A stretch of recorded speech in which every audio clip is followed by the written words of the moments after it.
Welcome to another deep dive. Sometimes I think Frank Herbert was just messing with us, leaving these like breadcrumb trails of cryptic brilliance for us to pick up. Right. Today we're diving into Heretics of Dune. Okay. We've got excerpts dealing with the Bene Gesserit, their Duncan, Idaho Gola project, some seriously strange things happening on Arrakis. Hmm. And to top it off, those mysterious Tailaxu. Of course. Got all that. Yeah. Good. Because our mission, should we choose to accept it, is to untangle this web of power plays and Yeah. try to figure out exactly what the Sisterhood is hoping to achieve with all of this. And perhaps more importantly, what are the consequences of their schemes? Right. What do they mean for Arrakis? What do they mean for the universe itself? Yeah. Because with the Bene Gesserit, things are rarely as simple as they appear on the surface. Never. Right. Okay, so for those who might not have their Dunopedia handy, Right. remind us about the major players here. So who are the Tleilaxu? Okay. And why is a Duncan, Idaho clone so important to the Sisterhood? So imagine, if you will, a group of geneticists, Mhm. so skilled, so shrouded in secrecy, that they make even the Bene Gesserit nervous. Oh, wow. That's the Tleilaxu. That's who they are. Right. Yeah. They treat life as something to be sculpted, to be manipulated. Yeah. And their masterpiece, if you will, is the creation of gulas. Okay. Perfect clones. Now, Duncan, Idaho, as you may recall, was a legendary sword master, right? Yeah. Fiercely loyal to the Atreides family. He was considered the best of the best. Right. His genes are essentially the gold standard for the Tleilaxu. And the Sisterhood has been buying Duncan gulas from them for centuries. Hold on. Centuries. But Duncan, Idaho died way back during the events of Dune, right? Exactly. Yeah. And that's where things get really, really interesting. You see, Tleilaxu have been providing these Duncan gulas for generations, even after the death of Leto II, Right. the God Emperor. Right. Why?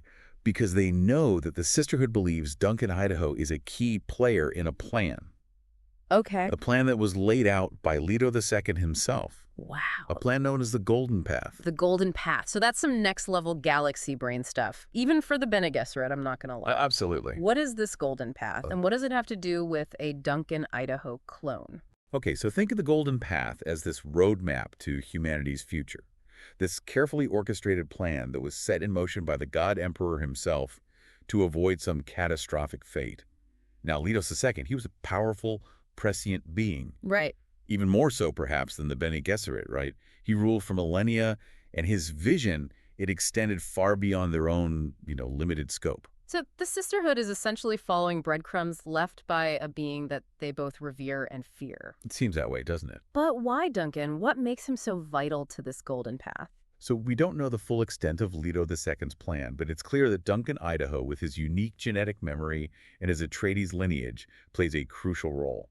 Remember, Duncan, he isn't just any soldier. He's a distillation of generations of training, experience, loyalty. Right. The Bene Gesserit believe that by guiding him, by shaping his path, they can nudge humanity towards this predetermined future. So it sounds less like guiding and more like manipulating. Perhaps. Especially for a group that prides itself on subtlety and influence. Speaking of manipulation, the excerpts mention that this Duncan Gula, he's still young, right? Yes. What are they doing with him? Yes, young Duncan. The Sisterhood is taking him to Gamu, the former Harkonnen homeworld. And this is where we see their kind of control tactics come into play. Okay. They are essentially deep imprinting him, instilling specific behaviors, beliefs, while he's still malleable. Mm-hmm. There's a passage where Lucilla, one of the Reverend Mothers tasked with his care, says, "We do what we are ordered to do." Ooh. Chillin', right? It sends chills down my spine. They're essentially programming him like a sleeper agent for a future that they may not even fully understand themselves. Yeah. Okay, so we've got this Duncan Gula, and he's being groomed for, well, something. Right. But let's not forget about that other wild card we've got going on in this story. Shiana Brew. Right. This young girl on Arrakis who can, and I cannot stress this enough, control sandworms. Yeah. What's so fascinating about Shiana, I think, is that she represents this force that's even more primal, Right. even more unpredictable Yeah. than even what the Sisterhood is anticipating. Right. They're trying to mold Duncan according to, these ancient prophecies. Right. Right. But Shiana, she possesses this power that throws a wrench in their very carefully laid plans. That totally tracks with what we were saying earlier about Frank Herbert. Right. And his love for a good cosmic curveball. Yeah, he loves to keep things interesting. Before we get too deep into it, though, I gotta ask, what exactly is the big deal about controlling sandworms? So on Arrakis, sandworms, they aren't just these giant, terrifying creatures. I mean, Yeah. they are that too, of course, Right. but they're also the source of this spice melange, the most sought-after substance in the universe. Right. Melange, it fuels space travel, right? It extends life. It enhances awareness. Right, right. It's the lifeblood of the Imperium. Right. And controlling its production, well, That's the ultimate power play. yeah, that's the ultimate power play. So whoever controls the sandworms controls the spice, and whoever controls the spice, well, they pretty much control everything, right? Yeah, pretty much. No pressure, Shiana, right? Right.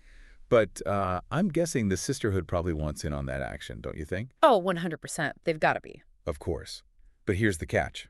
The Sisterhood, with all their vast knowledge, with all their influence, they've never been able to truly understand, let alone control, the sandworms. Right. Shiana's power, it challenges their very foundation. She presents both a threat and an opportunity. Okay. So we've got the sisterhood over here with their Duncan project. Yeah. You've got this young girl who can essentially whisper to giant worms. Right. And let's not forget about the Tleilaxu lurking out there in the shadows. Right. Always. Pulling all those genetic strings. Yeah. I'm starting to get a sense of why this deep dive was so fascinating. And we haven't even touched on the return of the Lost Ones yet. Oh, boy. Okay. Humanity, scattered across the galaxy after Leto II's reign, Right. comes back. Yeah. Among them, a force so formidable, so ruthless, Okay. they make the Harkonnens look Well, tame. worse than the Harkonnens. Those guys were practically the poster children for, like, galactic brutality. Yeah. What makes these honored matres so terrifying? So the Honored Matres, they return after centuries in the scattering. They have advanced weaponry, unmatched military prowess, Yeah. and a mastery over this kind of sexual power that they wield with deadly precision. Oh, wow. They see the Bene Gesserit as rivals to be eliminated. Okay. And their ultimate goal, seize control of the known universe. So they're basically the ultimate, what is it, like a cosmic girl gang that's coming in here to shake things up? Yeah, that's our way to put it. The Bene Gesserit, with their Duncan Gula, with their interest in Shiana, they're right in the crosshairs. Right, in their path. Yeah. And this is where the Tleilaxu, their ambitions come into play Okay. as well, because they see this conflict Yeah. between the Sisterhood and the Honored Matres Yeah. as a golden opportunity to advance their own agenda. I'm sensing a theme here. Everybody wants to control the universe.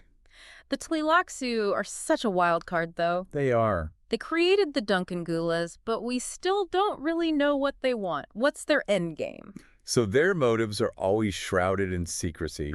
They claim to be motivated by profit. Right. They're selling their, genetic creations to the highest bidder. Right. Essentially. But there are hints that they have their own designs on the spice, their own plans for the future of humanity. We're not quite sure what they are. And to make matters worse, they have those face dancers. Yes. That's some seriously creepy spy-fi stuff. Oh, yeah. The face dancers are perhaps the most unsettling of all their creations. Shapeshifters they are, Right. capable of perfectly mimicking any human being. Wait, so they could be anyone. That's like straight out of like a paranoid nightmare. Exactly. They are the ultimate infiltrators, Mhm. perfect spies. Oh, man. And their very presence adds this whole new layer of uncertainty, of paranoia to this already volatile situation. Wow. So to recap, right, we've got this power struggle. It's epic proportions. Is You've got the Bene Gesserit, and they're clinging to their vision of this golden path. Yeah. Then you've got the honored matres, and they are dead set on basically conquest. universal domination. And then we have the Tleilaxu kind of, scheming in the background. Always scheme. Always scheming. And caught right there in the middle of it all, you've got Duncan, Idaho, Mm-hmm. and a girl who can, control sandworms. Right. It's like Frank Herbert took all these volatile elements Right. and just threw them in a container to see what would happen. It's a recipe for chaos. Yeah. So what happens next? Where do we go from here? So you've got to remember, in the middle of all this, vying for power, Mhm. right, for control, you have individuals like Duncan and Shiana who are trying to deal with, Right. with their own destinies. Mhm. Duncan, now with his full memories restored, becomes, well, it's almost as if he's like a beacon of hope. Okay. He's rallying the resistance on Gamu. against the honored matrix. Against the honored matrix, exactly. So he's stepping into his full potential, so to speak, not as a pawn in the Bene Gesserit's game, but as a leader. Exactly. In his own right. He's breaking free, right? He's embracing the weight of his past lives, but he's forging his own path, right? He's looking at the sisterhood. Right. He's looking at the honored matrix, and he's starting to envision perhaps a different way forward, right? Yeah. Not just for him, but for humanity. Which makes his role, I mean, in all of this, that much more critical, right? Because he's not just fighting for survival at this point. Right. He's fighting for something more. Yeah. He's fighting for a better future. Absolutely. What about Shiana? Where does she go from being able to, command these giant sandworms? So her power, it continues to grow, and under O'Drade's guidance. Right. The sister, initially, they're wary of her abilities, right? Sure, of course. But they begin to recognize that, well, Shiana's connection to the sandworms, right? This could be their key to survival. It's like that old saying, if you can't beat them, join them. Right. Or in this case, if you can't control the sandworms, well, find somebody who can. Find someone who can. Exactly. Exactly. But it's not just about, this brute force kind of control with Shiana, right? Right. She has this innate understanding of Arrakis. Right. Of this kind of delicate balance, if you will. Right. Between the environment, this harsh, unforgiving environment and the power of the sandworms. She's like, I don't know, a living embodiment almost of the planet itself. A force of nature. Right. Exactly. And she terrifies right. and intrigues the sisterhood. Sure. In equal measure, right. Right. They need her, right, to counter the honored matrix. Right. But they fear what it represents, because here's this power that's beyond their control. It's beyond their understanding. Beyond their understanding, absolutely. So how does this all come to a head? I mean, we've got a three-way power struggle happening. It's a mess. We've got Duncan leading this rebellion. Shiana's out there communing with the sandworms. Right. It's a lot to keep track of. Yeah. Even for us. How does Frank Herbert bring all this together? Masterfully. Really? He really does. The final act, it's classic Herbert, right? Right. Audrade, after a devastating attack on Gammo, makes a daring decision. She decides to form a strategic alliance. Where? With the Tleilaxu Master, Wath. Hold on. An alliance with the Tleilaxu, these are the same folks who have been manipulating everybody from the shadows for how long? For centuries. But it's a move of desperation. Okay. She knows that she needs them. Right. Because they have this knowledge, right? This genetic expertise that she needs if she's going to counter the honored matrix. But she's also under no illusions. She knows how treacherous they are. Of course. So it's a dangerous gamble. But she feels like she doesn't have another choice. Talk about walking a tightrope. How does this alliance even work? I mean, the Tleilaxu and the Bene Gesserit, they aren't exactly, best friends here. Right. No, they're not. O'Drade, in a display of, cunning, but also desperation, right? She uses Shiana's power over the sandworms to basically transport herself, a group of sisters, and a captured Roth to Chapter House. Chapter House, that's the Bene Gesserit's, secret home world. That's it, their secret stronghold. Wow. Talk about bringing the fight to their doorstep. Right. It's a bold move. It really is. Wow. She knows the Chapter House, well, it holds the key to their survival. Okay. Where they have all their secrets, right? Right. Their breeding records, their genetic archives, everything. Okay, so the stage is set. Chapter House becomes this battleground for the future of, everything, right? Pretty much, yeah. What happens? What happens when the honored matrix finally show up? Well, the final confrontation, it's everything you'd expect from a Dune novel, right? Right. You've got these epic battles. Okay. Betrayals. You Okay. get these stunning revelations about the Tleilaxu's true motives. And of course, you've got sandworms. Sandworms. Lots of sandworms. Give me the highlights. Does good triumph over evil? I guess the less evil guys win. I mean, how does it all shake? Well, this is Frank Herbert we're talking about, so Yeah. you know there's not going to be a clean-cut victory. Right. The honored matrix are defeated. Okay.